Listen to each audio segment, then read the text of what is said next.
and anything is clear. Tama sa process. Sige, just a quick recap.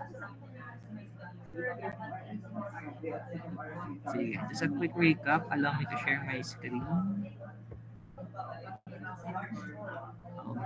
Okay, where's that?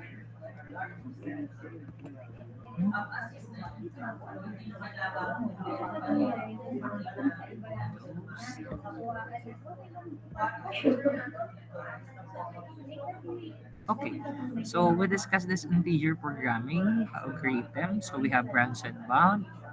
Ito yung pinakamadali so far sa inyo. Tama, no? And so we solved that using the graphical method. And we have our quiz also. And how about ating cutting plane algorithms or the Grommery algorithm? So we use this. So, but the first step is to determine the optimal table using simplex method. And then, yan, for our example, like this one, first we choose on the right hand side, which has fraction. So, maalin naman po, it's either x sub 1 or x sub 2 line. And then we choose that and then get the values and the coefficients so that we can transform it into our equation. And we separate the integers and values that has integer number, and then we separate on the left hand side.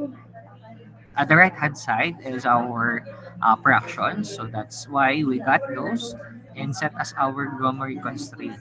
And that Grommery constraint is subject for to put on our optimal table. So that's why we add S sub 3. And as we go along, we've got this kind of table. And ito po yung nangyari dyan. So, pinili po ulit natin yung may most negative using dual simplex on our right-hand side as per our improvement. So, that will serve as our leaving. And in order for us to choose the entering, we just look onto the values that has no zero value.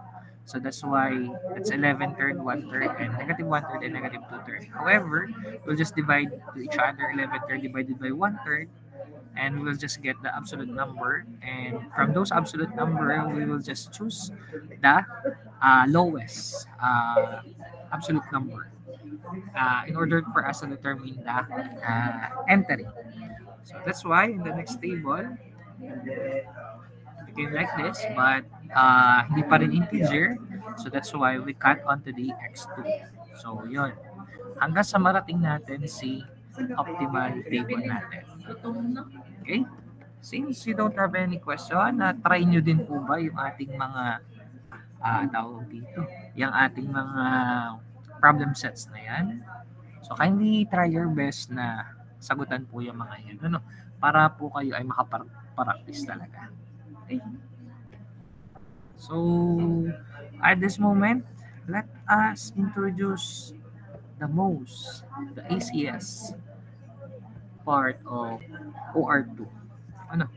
So, bakit ACS, sir? Kasi ito po yung pinaka-simple lang.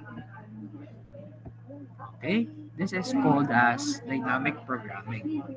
So, dynamic programming was the main objective of this subject, this particular topic is for us to have to learn how to analyze and then formulate and solve dynamic programming problems. So, but as a matter of fact, we will just have at least 3 application on the dynamic programming, because most of the time this dynamic programming was used for specifically for Python talaga and C++. Yun po talaga yung talagang application na ginagamitan nito. Mamaya makita natin. So dynamic programming basically helps optimize the process. The main idea of this dynamic programming is to decompose problem into more manageable sub-problems on which the computation are then carried out recursively, where the optimum solution of one sub-problem is used as an input to the next sub-problem. So at this case, the optimum solution for the entire problem is at hand when the last problem is solved. Kumbaga, Parang hinihimay-himay natin ano yung solusyon sa problem na to, and then ano yung solusyon kapag na ano natin yung mababang part, and then what's the next solution in order to solve the next problem. So, kaya siya tinawag na recursive. So, recursive computation are carried out depends on how the original problem is decomposed. So, that is according to Taha, Operation Research 10th edition. So, recursion is breaking in component down into smaller components using the same function. This function calls itself either directly or indirectly over and over until the base problem is identified and solved. For some programming problems, using recursion makes for a concise and simple solution that would be more complex using another algorithm. So, actually, this dynamic programming, saan ba siya natin madalas na makikita or magagamit? So, the main the mainly an optimization over plain recursion. This is the dynamic programming. So, hinihimay-himay natin yung problem. Wherever we see the recursive solution that has repeated calls for the same inputs, we can optimize it using dynamic programming. So the idea on this particular dynamic programming was actually simply store the result of the sub-problem so that we do not have to recompute them when needed later. So parang i-install lang natin or ilalagay natin. So mamaya makita natin siya shortest path, critical path pwede din. Fibonacci numbers, yun yung tatlong pwede nating applyan ng mano-mano. However, we can also apply it in Floyd-Warshall, edit distance, and matrix multiplication. You can use that on that particular problems also. So, in edit distance, yun yung mga git kung saan magkakameron lang naman ng insert, remove, and replace. So, yun lang naman yun. Pero, ang pinaka magiging focus natin dito is shortest route, critical path, and yung tinatawag natin na Fibonacci. Fibonacci. Are you familiar with the Fibonacci? Tama ba? Familiar kayo sa Fibonacci? Yes, yes. Thank you. So, kung saan gumagawa kayo ng program para ma-identify if the value of n is, if the value of n is 3, what will be the Fibonacci number? So, mamaya makikita na natin yung mga ganun example. So, let's take a look about this forward and backward recursion. So, sa forward, from the very beginning up to the end. However, the backward recursion is from the top going down or back to the stage 1. So, this kind of ito yung mas nagagamit sa dynamic programming natin. So, the backward recursion. So, here are the steps in dynamic programming. Step 1, identify the subproblem, store the solution, and then build up the solution and avoid the recomputation. So, let's take a look about this example. So, familiar with this example? Suppose that we want to select the shortest highway route between the two cities. So that is the city, the starting point, which is the city number 1 or the node 1. The network figures provides the possible routes between the starting city at node 1 and the destination city at node 7. The routes pass through the intermediate cities designated by nodes 2 to 6. So at this juncture, hahati-hatiin natin. Yun yung first step second step na natin. So na-analyze natin yung problem. We need to find the shortest route. Where is my pointer? Yan. Okay. So, at this juncture, hahati-hatiin natin siya. So, paano ba yung sabi kong hati-hatiin? So, si node 7, ang kanyang nodes na papunta sa kanya is node 5 and node 6. Okay. Between node 5 and node 6, ano yung mga nodes na papunta sa kanila? So, we have node 2, node 3, and node 4. So, this is the first. So, another thing, so this is the third, the second, and the first. So, in this case, ito naman po. Ano yung nakakonect kay node 3, 4, 2, 3, and 4 is node 1 only, the starting point. Okay, to have a clearer vision, so I have here like this one. So, you can imagine the shortest route as easy as you can. But, as a matter of fact, this is a very useful thing Since yung iba po ay medyo nalilito din. Okay, pwede pong mangyari sa inyo na mas madami po yung nodes nakakonect-connecta. Okay, na magkakakonect-connecta. Ulitin ko lang po, the problem that we have is shortest route. So we need to find the shortest way, shortest distance going to node number 7. If the problem has critical path, so therefore, pwede naman po na kabaliktaran po ang mangyari. Ang hahanapin naman natin ay yung mas malayo. Gets? Gets po ba? Can I ask for a thumbs up kung gets naman? Okay. At this case, at the very beginning, we have node number 1. Where is my starting point? So this is our start. And the next point, ano yung mga next point? We have 2, 3, and 4. So since that is the next point, we just need to determine kung ano yung distance from the very beginning. So which is 1 to 2, it's 7. 1 to 3 is 8. And 1 to 4 is 5. So we will just store those values 7, 8, and 5. Yun din naman po yun. So that, yan po yung total na load na or yung distance na travel niya kapag dito dumaan yung ating sasakyan. Gets? Another thing is we need to consider the next nodes. So for example, ang next node natin pupuntahan na bibigyan ng load is the node 5 and the node 6. What we are trying to find is the shortest route. If we will go to the node 2, the distance is 7 plus 12. That's 19. We have also from 3 to 5, we have, going to node 5 tayo muna, is 8 plus 8, that's 16.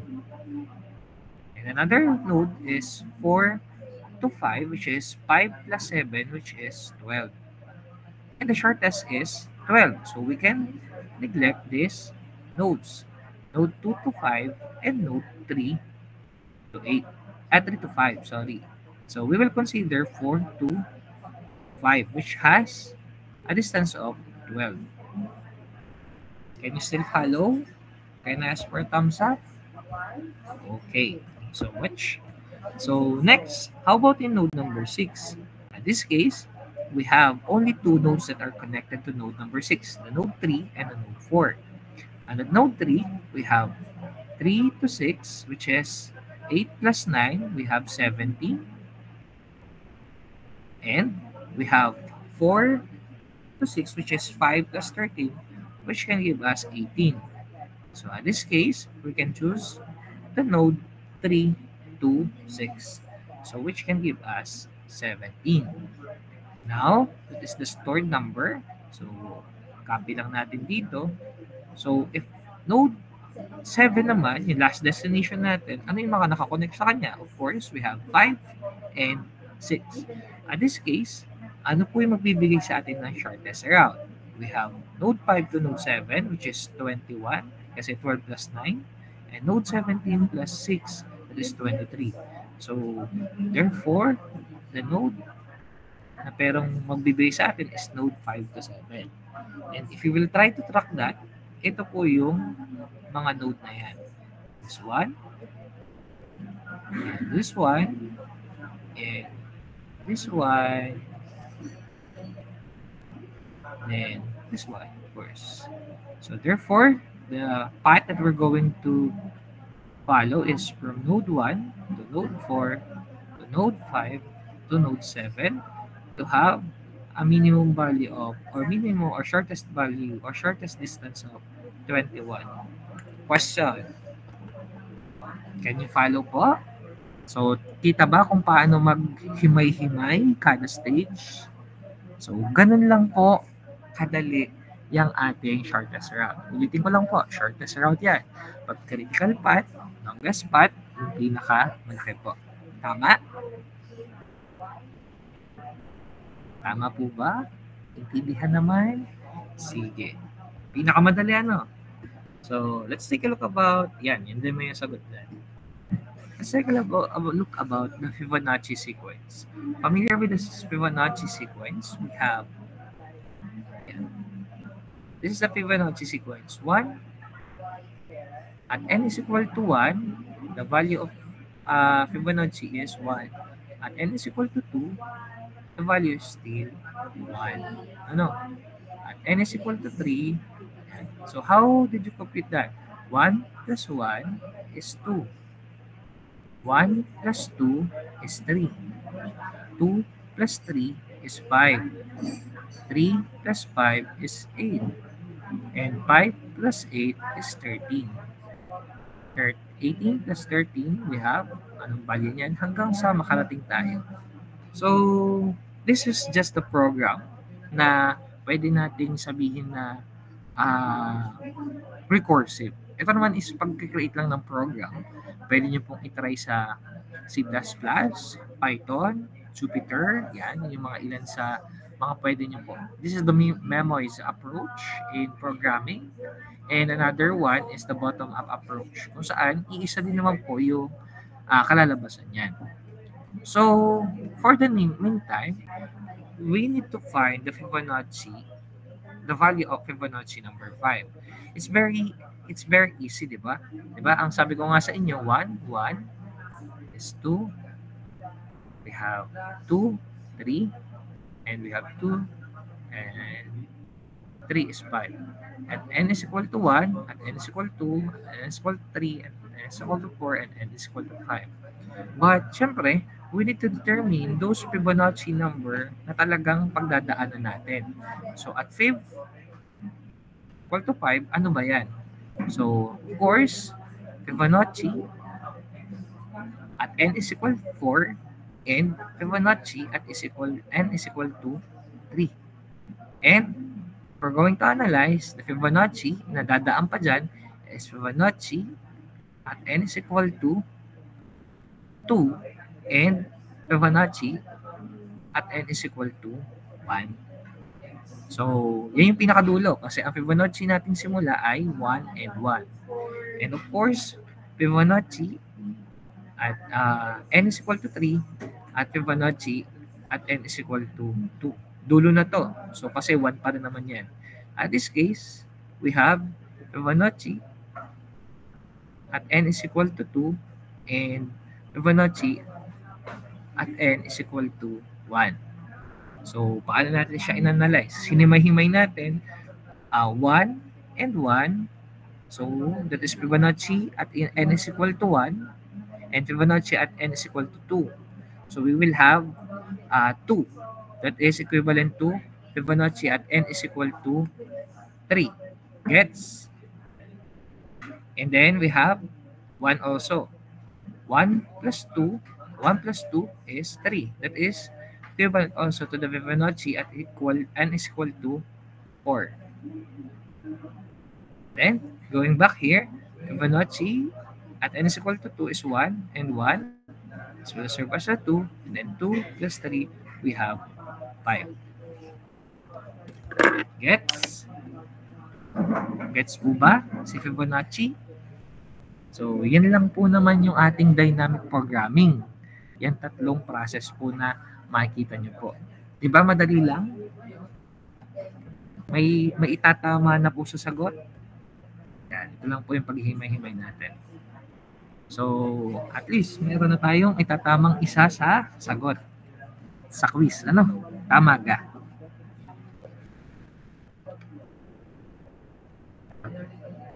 Mukhang si Mark lang ang isang tatama doon. Yan. Question. Naintindihan? Can I ask for a thumbs up? Naintindihan naman po yung huli. Pinakamadali, ano? Yan. So, siguro naman po ay may tatama nyo na yan. Pero syempre, yung paggagawa ng node, doon ditong dito yung iba. So, kaya gawin yung paraan na makapag-practice po yung mga books na meron kayo sa OR or magkikitang reference, ay baka meron doon mga example. Okay? So, as of this moment, 10:31 lang. Wala pang 20 minutes na nag-discuss. At this moment, yung time po ninyo on Friday will serve as your review day. So magre-review na lang po kayo for the quiz 1 next week po. And then we will be having our quiz next week, quiz number 1. So kaya mag-practice po na mag-practice. And at this moment, pwede pa open cam po at para tayo makapag-take ng attendance po. Attendance picture po tayo.